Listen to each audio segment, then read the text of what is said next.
Your role in the Devil's Jesters is going to change. I swallowed down a lump in my throat, my stomach tying itself into knots. How so? You've lived in our world for 5 years, Erin. You've seen for yourself that there are only so many places for a woman inside the MC. She walked across the room and grabbed her leather vest off the hook next to the door, turning it around to point at the patch on the back that identified her as belonging to Razor. If you're not blood to a brother, then you're either an old lady or a club bunny. I was tempted to pinch myself to see if I was in the middle of a nightmare, but I never would have dreamed up something this awful on my own. I knew where this conversation was headed. I was still a virgin, but my sister was getting ready to push me towards sleeping with someone in the MC, whether I was interested in him or not. But I am family. I'm Razor's sister-in-law. Being my blood isn't enough. She shook her head as she dropped her vest back onto the hook. I'm not a member. My legs were so shaky, I almost didn't make it over to the couch without falling to the floor. Dropping onto the cushions, I buried my face in my hands and tried to come up with some way to make my sister understand how messed up this whole situation was. When I finally gave up, I lifted my head and cried, "There has to be some other solution.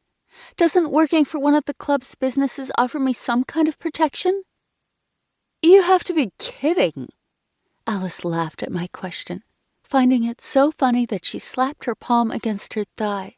Any woman who works for the Devil's Jesters is either banging one member exclusively because that's the way he wants it, or she's doing all of them. Old lady or club bunny. Those are your choices, and someone is going to force you to make a decision soon. It's not like you have anywhere to go. You wouldn't last 5 minutes in the real world. My stomach churned, and I felt as though I was going to throw up. What's the rush all of a sudden? I turned 18 last week. The only reason the guys who are interested have held off since your birthday was out of respect for Razor. They were waiting for him to get back from the club run, and he sent me a text about half an hour ago letting me know he's back in town, she explained. I swallowed another lump in my throat, but this time I was pretty sure it was actually my lunch trying to come back up. He's at the clubhouse right now? She nodded as she sat down in the chair across from me. Yep, and I wouldn't be surprised if someone's already talked to him about you. I'm supposed to be at the bar in less than an hour, I whispered, tugging at the hem of the tiny shorts the club made all the girls wear when they were working. My sister waved off my fear. You're making way too big of a deal of this. Just pick one of the guys who's been panting after you for the past year or two and convince them that they don't want to share you with their club brothers. You're young and pretty. It shouldn't be too hard to do.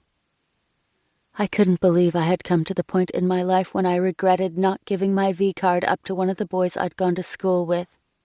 At least that would have been my choice, instead of being forced into bed with a guy by my own sister.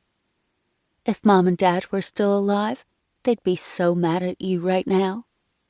Alice leaned back in her seat, crossing her arms over her chest while she glared at me. But they aren't, and it's time for you to grow the fuck up and stop being a whiny baby. Chapter 2. Patriot. I signaled to Dash, the Silver Saints MC tail gunner, then hit the road, flanked by a few of my brothers and another dozen behind us. We'd recently lost our road captain, so as the MC's captain, I was in charge of the runs. We'd just made a delivery to a buyer in a town about 4 hours north. The most direct route had been through the territory of the Devil's Jesters. None of us were happy about being anywhere near the bastards. They were dirty, dealt in shit like drugs, and had no respect for their women. However, the buyers had kept us longer than we'd expected, so we were all hungry and not looking forward to 4 hours on a bike with an empty stomach. And since Hell's Kitchen, a bar owned by the Devil's Jesters, was the only decent place to eat along the route, we decided to stop for a bite. As we rumbled into the parking lot, a couple of patches who'd been lounging by the front door stood up and eyed us suspiciously. I understood their wariness.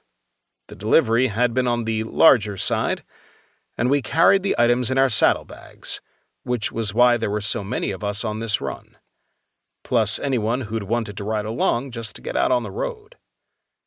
Most of us were big...